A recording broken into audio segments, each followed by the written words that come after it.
Alright, hey, what's up guys? So it is now Monday morning, and so I thought I'd update you guys on pretty much how the weekend went. And I didn't really film too much like after the meetups, just because we were kind of always on the move, whether it was at a meetup or going to the strip or going to network with a couple people, which I did on this trip. So it was a super productive trip, and I'll talk a little bit more on the strategies I used and kind of the ads I was placing all the time. Just in different areas, and which was working, which were different, especially because you guys know I'm in Vegas right now and I'm actually just in my Airbnb. So I was just about to go take a shower, but I thought I'd update you guys pretty much on the phones I bought. So first one, I ended up showing you guys this like 2 days ago. This was the 8 Plus, ended up being locked, cracked back, should make about, I think it was a $70 profit on it. So pretty decent. And then I ended up picking up an iPhone X cracked front for $300. So it was Verizon, paid off, so I should make a decent amount of money on this. And I don't know if it does have Apple Care or not, so I have to check on that. Maybe potentially get that where I can just fix the screen for 99 bucks and then flip it for even more. So I'm gonna let you guys know on exactly what happens with that phone. Ended up buying I've been coming across these a lot lately, but a brand new S9. This was AT&T. It was paid off, and ended up picking it up for $300. So hopefully I can sell for $500, make a $200 profit on it. That might be a bit aggressive, more like $450, but we'll see on that. I don't really sell too much of these. Usually if I do, I try to sell them online and stuff like that because they'll be bad ESN. And then last one, I ended up picking up this 8 Plus. I don't know if I showed you this in the video yet. I think I might have, but it's an 8 Plus brand new. I think I forgot the carrier. I have to go look at it because I wrote it down in my notes, but I don't remember the price, but I'm pretty sure I talked about it early in the video. And then one thing I do want to talk about, and this is something a little bit different. I was literally just sitting on my bed one night, got home early, and I was just kind of scrolling through. And one thing I've been doing is kind of looking at the OfferUp shipping feature, and so I'm trying to get people to ship me phones because a lot of people won't. And one thing you guys should recognize about OfferUp, and I'll talk about it in a little bit, probably when I get home later today, on exactly what I did, like negotiating and stuff like that. It ended up paying an iPhone 7 Plus. It was locked.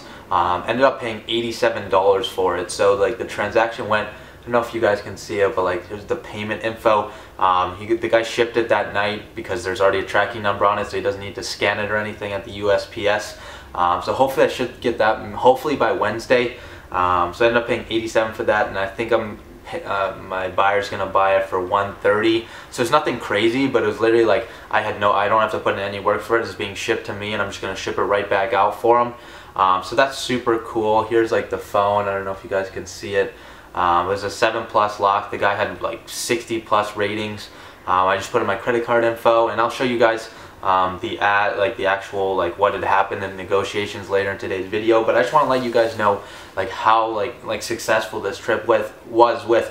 Maybe I could have picked up like 10 phones and stuff like that, but honestly, 1, 2, 3, 4. So I ended up picking up 5 phones in a 2-day period, and like that's me working like not too aggressively. Like I did put out a bunch of ads, and I'll show you guys that later, but it really shows you like I'm in Vegas, like I knew nothing about the area. I came here, put up ads, and literally you guys can see the result. I'll make a couple $100 this weekend. Pretty much paid for my I know I paid for like all my food, all my expenses, like the Airbnb and stuff like that. So super grateful about that. And so just a trip like I wanted to be able to do this trip, one, for YouTube, to show you guys that really there is no boundaries to phone flipping, and two, also show you guys how much like potential there is out there in any city. Like it doesn't really matter where you're located. Yeah, you might be in a small town, yeah, you might be in a big town, but as long as you're using the strategies that I preach or any of the other guys are preaching, because in a sense it's a lot of the same stuff, you are going to be successful in phone flipping. So I just want to let you guys know and give you the confidence that if I can do it and just go to a random town, you guys can do it as well. And I want to be doing a series like this where maybe I do this once a month or once every other month, where I travel to another town and just do phone flipping. Maybe I go to a town where like maybe you guys live, and I'll flip phones with you guys. So something I'm starting to think about, new ideas like that, really just trying to differentiate myself along with the other phone flippers in the market, because I do think I have the most value to provide, and I really I'm trying to take this to the next level. So I'm about to go take a shower now. I might film a couple other things today, but other than that, if I don't, I'll catch you guys when I'm back home in Phoenix, and I'll show you some of the updates just based on like the different ads and stuff like that. So definitely stick around.